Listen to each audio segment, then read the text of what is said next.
Mesdames et messieurs et mesdemoiselles, pendant que nous sommes en train de parler chaud, le dossier russo-occidental, l'opposition que l'Occident fait à la Russie sur le territoire ukrainien, laissez-moi vous dire que dans le Proche-Orient, le Hezbollah est entré dans une autre dimension. Ah oui, c'est pas le même Hezbollah que nous avons connu par le passé. Le Hezbollah est là aujourd'hui. Qu'est-ce qui s'est passé? Mesdames et messieurs, vous savez, les hommes de M. Bénia sont obstinés à entrer sur le territoire libanais dans le sud. Ils veulent à coup sûr prendre position là, mais ils ne parviennent toujours pas. C'est dans la même optique qu'hier samedi, 16 novembre 2024, ils ont essayé d'entrer avec des chars. Oh non, il ne fallait pas. Ça a été une erreur monumentale. Erreur monumentale. Parce que de la même manière qu'ils ont tenté d'entrer, c'est de la même manière qu'ils ont eu toutes les difficultés à battre en retraite dans un désordre total. Et d'ailleurs, le Hezbollah nous dit qu'ils ont laissé quelques chars entre les flammes, d'accord, et leur équipage. Ça veut dire quoi? Ça veut dire qu'ils ont envoyé une salve de ballons sur les chars de M. Bénia, de Marc Markava, dans le sud de Liban. Premièrement. Deuxièmement, ils ne se sont pas contentés de ça. Ils se sont dit, ok, quand vous êtes venus nous provoquer dans le sud de notre pays, nous allons vous envoyer des visiteurs. Donc, ils ont envoyé des visiteurs au niveau de 5 bases de l'armée de M. Bénia, dans le nord de l'Isra. Laissez-moi vous dire exactement ce que le Hezbollah dit. Tout cela, c'est pour envoyer des messages à M. Bénia. Il ne comprend toujours pas. Il pense que non, ce que j'ai fait à Gaza ou ce que je suis en train de faire à Gaza, je ferai la même chose. Je lui ai dit, à part les raids aériens de ton armée de l'air, sur la terre ferme, tes hommes ne peuvent pas. Ils sont en très grande difficulté. Il faut arrêter. Il faut arrêter.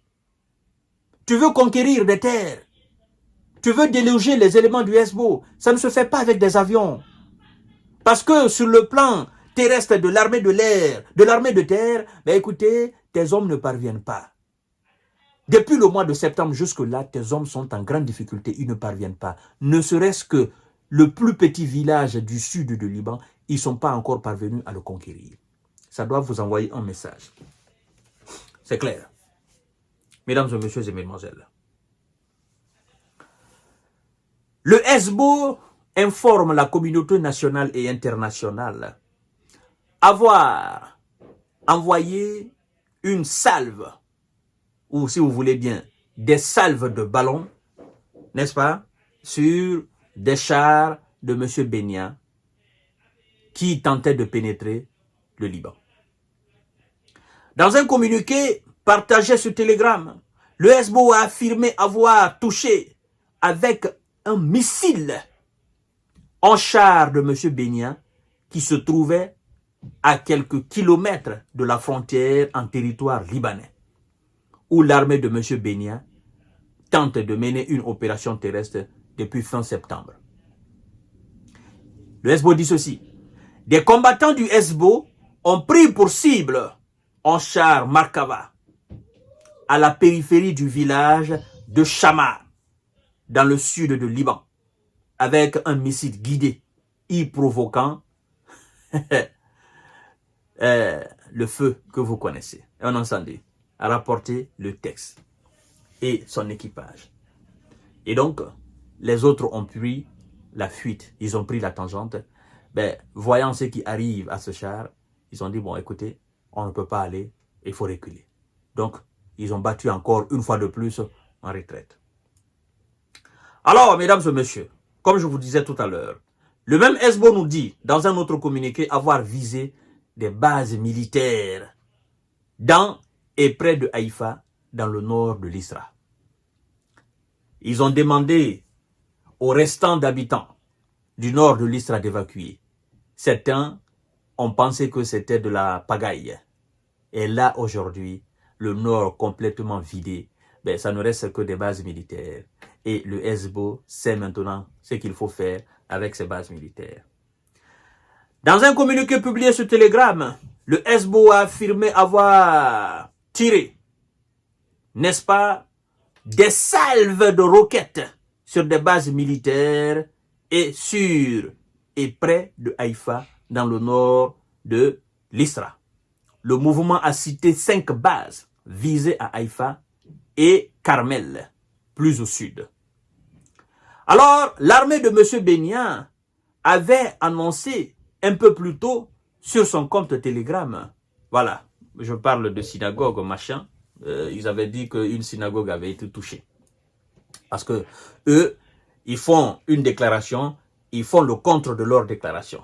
Quand ils disent la plupart des projectiles que le Hezbollah a envoyés sont tombés dans des lieux inhabités, après 2 ou 3 heures, ils viennent nous dire que non, ça a touché un entrepôt, ou non, ça a touché une maison inhabitée. Bon, il y a des blessés, machin, machin, machin. Mais nous savons. Nous savons, mesdames et messieurs. Voilà, c'est une forme de communication. Pour ne pas dire exactement ce qui se passe sur le terrain et cacher la réalité. Mais on ne peut pas cacher continuellement la réalité. Il s'agit quand même d'un conflit militaire. Il y a des gens qui sont envoyés au repos éternel. Il y a des coins qui sont détruits. Et le but aujourd'hui du Hezbollah est de faire en sorte que le monde entier voie clairement que quand il envoie des ballons, que ces ballons atteignent leur cible. Que le monde entier voie. Que l'Israël ne soit plus en capacité de cacher, de camoufler ces informations-là. Monsieur Bennia, si vous étiez tant fort, si votre armée de terre était une armée aussi puissante, comment pouvez-vous imaginer que pendant plus d'un mois, que vous n'ayez jamais la capacité de prendre ne serait-ce qu'un seul village du sud de Liban? Et là où se trouvent effectivement les éléments du Hezbollah.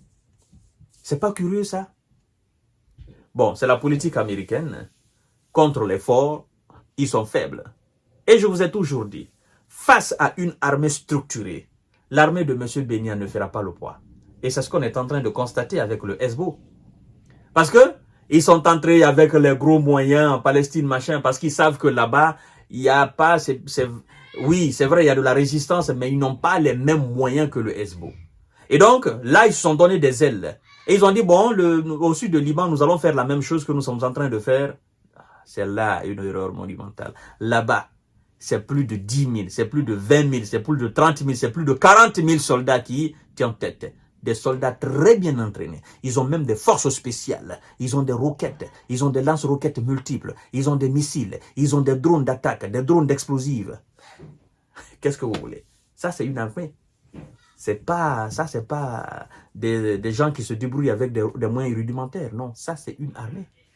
Et c'est pourquoi aujourd'hui, ils sont en très grande difficulté. Et je veux rappeler à M. Bennia, le patron du Hezbollah a dit, nous avons encore des dizaines de milliers de forces entraînées, n'est-ce pas, capables de tenir tête aux hommes de M. Bennia. Entraînés. Ça veut dire qu'eux ne sont pas engagés encore dans la bataille. Ceux qui sont sur le terrain, vous savez, je vous dis que c'est une armée organisée, structurée. Non. Tout le monde suit, tous ceux qui suivent les informations du Hezbollah savent que le Hezbollah, ce n'est pas une bande, non. C'est une armée structurée, avec tous les moyens que vous connaissez. Tous ceux qui n'ont pas, moi je dirais tout simplement que c'est l'aviation. Mais s'ils ont l'aviation, c'est fini pour M. Bennia, c'est fini pour l'Isra. S'ils ont l'aviation, c'est terminé. Ah oui! Si le Hezbollah crée cette branche, dit que c'est l'armée de l'air du Hezbollah, mais c'est fini pour l'Isra. C'est fini, c'est terminé ça. Je vous donne rendez-vous tout à l'heure.